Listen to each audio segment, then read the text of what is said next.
Good evening, YTPC. Saw Gunner here, coming at you from my smoking lounge.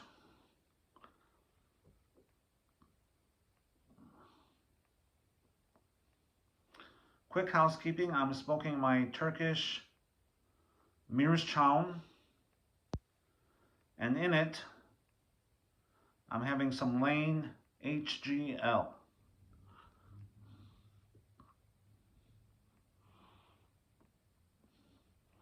I've been on a mission with this pipe. I want this to color like Piper Dave 2023, his pipe. I've had this thing for well over 20 years, and it hasn't colored like that.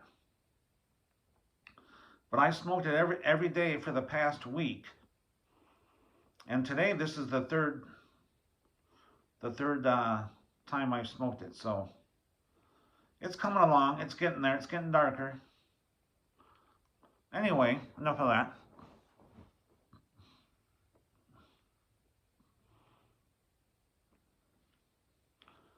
I have a little story to tell, real life story.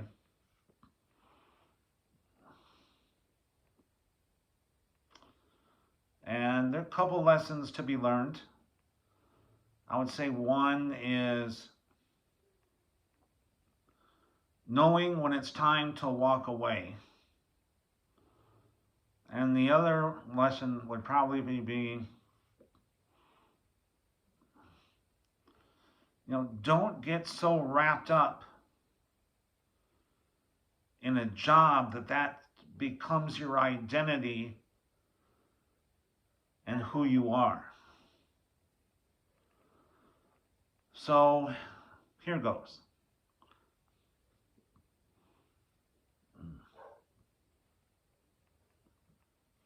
So I'm going to take you back to 2009. Actually, end of 2008.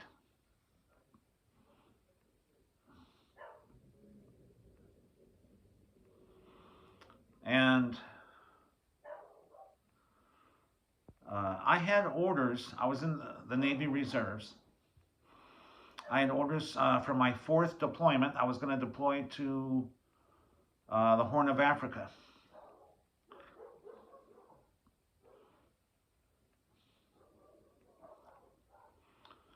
Well, at the time, I came down with bronchitis. So I went to my doctor,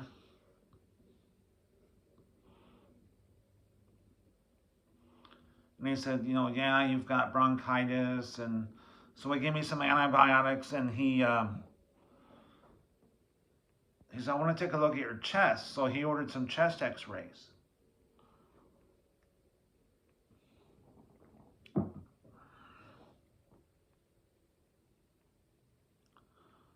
Well, when they x-rayed my chest, they discovered a substernal goiter, a thyroid goiter that was under my sternum. And this thing was huge. It was like almost 800 grams.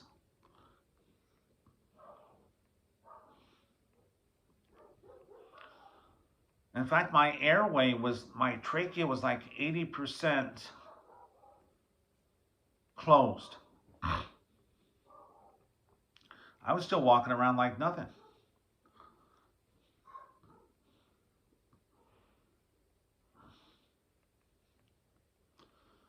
So as a result of that, I had to have thyroid surgery. Well, needless to say, they canceled my orders to Africa. And in fact, the Navy put me in the IRR, the Irregular Ready Reserves status. pending the outcome of my thyroid condition.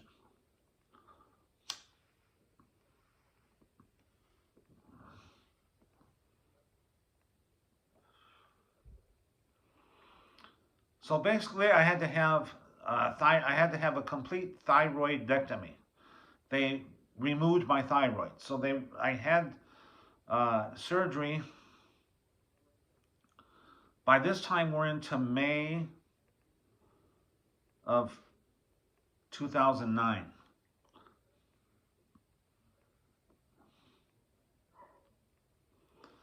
I had a complete thyroidectomy, and then they had to saw through the sternum to remove the goiter.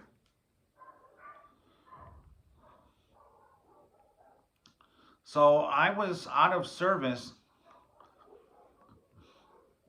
Well, I still had my civilian job, but I was in the Ready Reserve for almost a whole year, till my doctor said, okay, you're ready to go back to duty.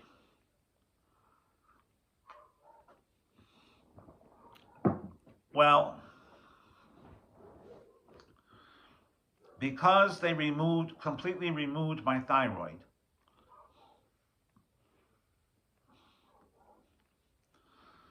I'm on thyroid medication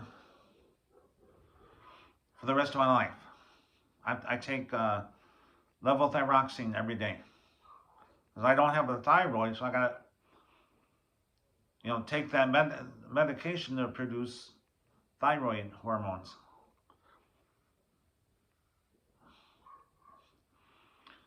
Well, because of that,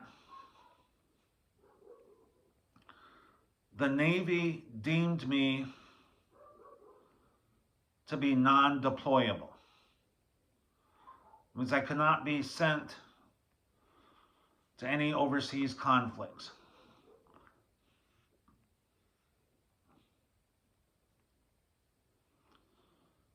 Well,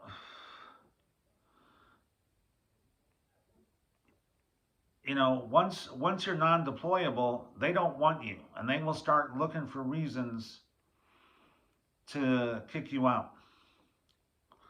So because I was non-deployable, every year I had to do a medical review board where I had to get a report from my civilian doctor saying I was, fit for duty. I had to get signed off by the Navy's doctors saying I was,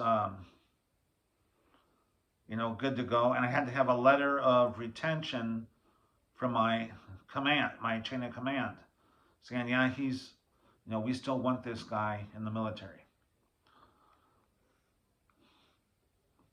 So that I had to put that into a package and send it off to the Bureau of Naval Medicine in Falls Church, Virginia, every year. Well, once they receive your package, while you're under review, you're in a special status where you can perform your regularly scheduled drill weekends, but you can't do your 2-week annual training. So because I was on this medical review board every year, well, in the reserves, the way it works, to have what they call a good year, a complete year, you have to do your required 48 scheduled drills, and you have to do your 2-week annual training. Well, because I was on medical review every year, I could never get my 2-week annual training done by the deadline.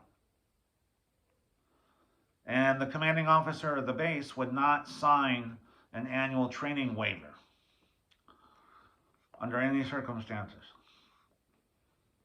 So basically, every year I had a complete year, which didn't count towards years in service or retirement.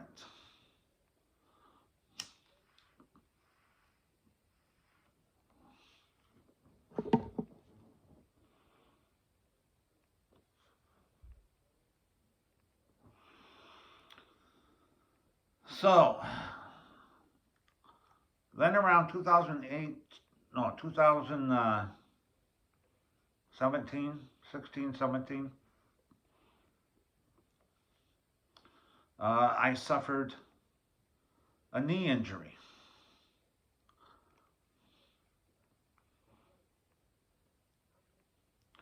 So that put me in a non-drilling status. I was going to physical therapy for my knee. I had to go to, the Navy Medical Department and sign a page 13 saying that I would follow up and complete all doctor's visits and treatments, and that during that time I was in a non-drilling status.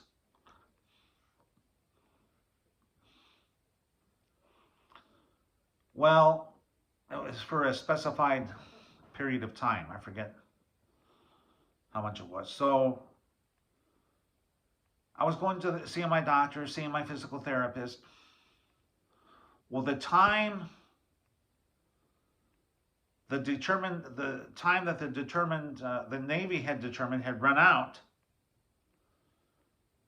So I had to go back to my Reserve Center medical department and sign another page 13. Well, this page 13 looked just like the last one that I signed. So I signed it, but, and this is another lesson, folks, always read the fine print. Instead of saying non-drilling status, it said drilling status, which means I was supposed to be reporting for duty. Now, how they put that in there, I don't know, because my doctor had not released me back to duty. So, here time goes on. I'm going to my doctor's appointments, doing my physical therapy.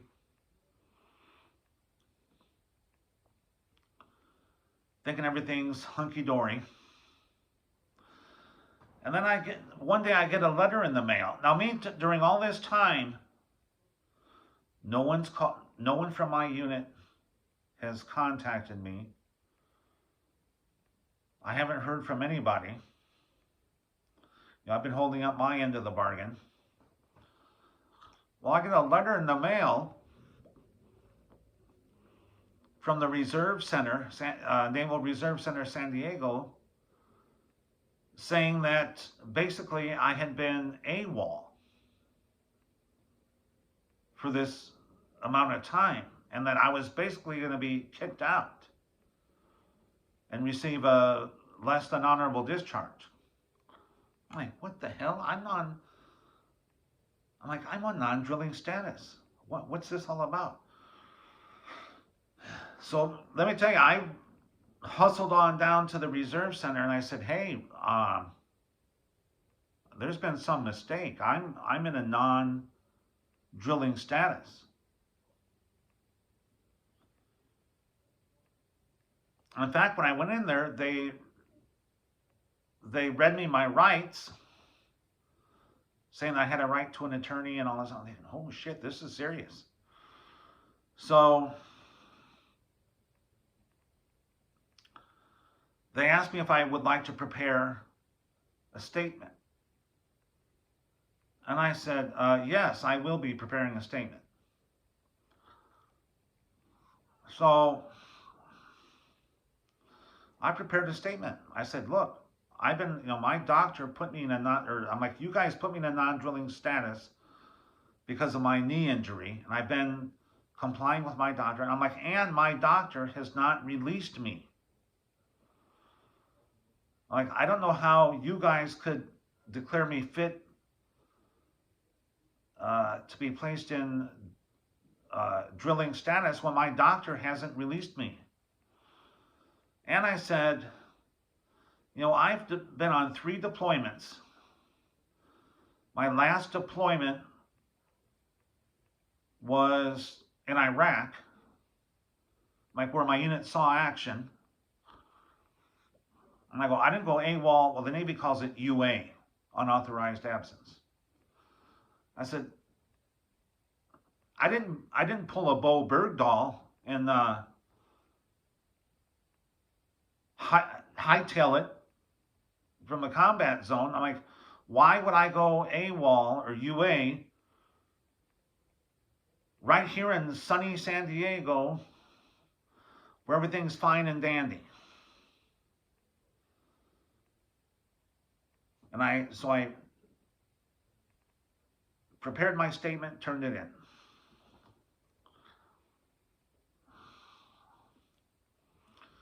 Well, they looked at the Navy legal department, read my prepared statement, and they realized that, hey, there's been a mistake here.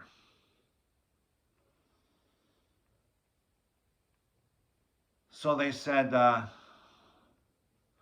okay, we're not going to kick you out. You can stay in the reserves.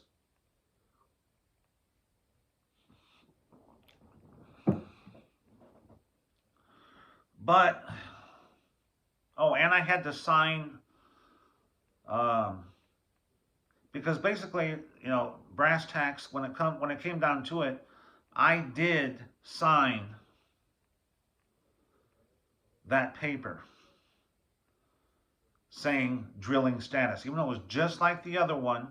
My doctor hadn't released me. They shouldn't have prepared that form, and I shouldn't have signed it. Well, I did sign it. So I had to sign a letter of reprimand saying that I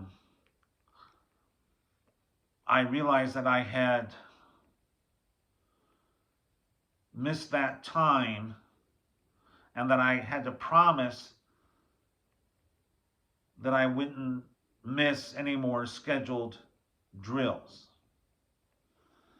So, that was better than going to court-martial. So I said, yeah, give me that damn thing, I'll sign it. So, basically it was just, at that moment it was dropped. But,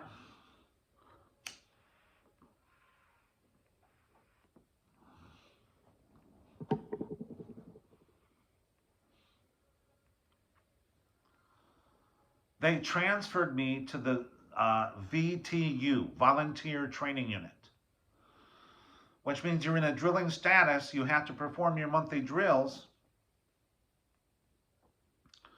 but you don't get paid, and you can't advance in rank. And in the meantime, I still have to do this medical retention review board every month. And my doctor told me, he said, Jason, I cannot complete this paperwork.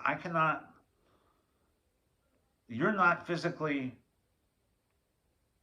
able to perform military duty anymore.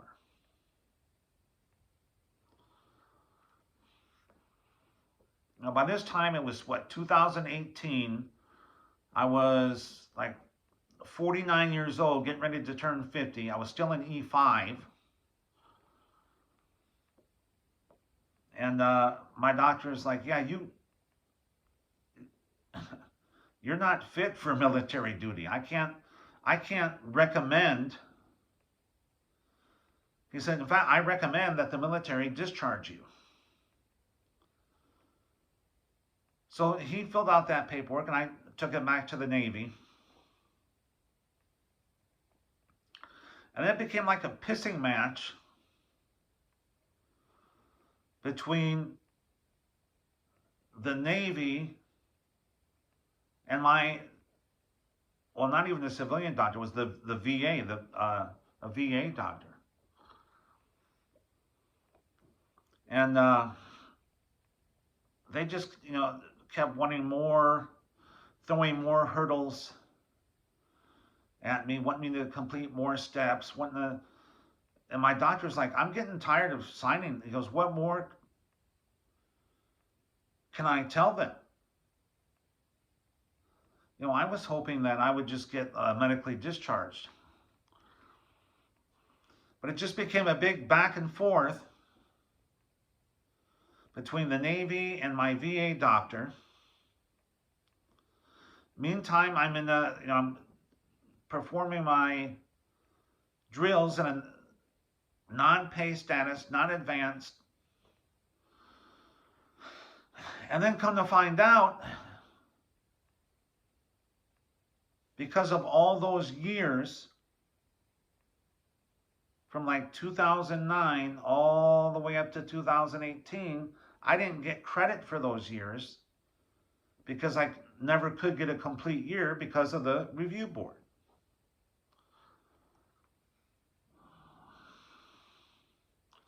Well, the end of my enlistment was coming up. And I thought, you know what? I've had it. I'm done. I thought, I've given the military the best years of my life. I've deployed I've put my life in danger for them. And this is what it's come down to. And that was a tough decision for me, just to leave like that. I had, that was everything the military was everything to me. I was a United States serviceman. And I was, other than my son being born, that was the proudest moments in my life, was serving my country. And to me, that's just who I was. I was a military man. So I had to come to I just came to the decision. I'm like, you know what? This isn't, it's not working out for the Navy, and it's not working out for me. And I thought, you know what? I think it's better that we just part ways. So my enlistment was up. I just got out. Everyone's like, well, plus those incomplete years, I would have had to make up that time in the, another, 9 years, making up that lost time. Like, no. Not worth it. So I got out. And I'm glad I did. That was, I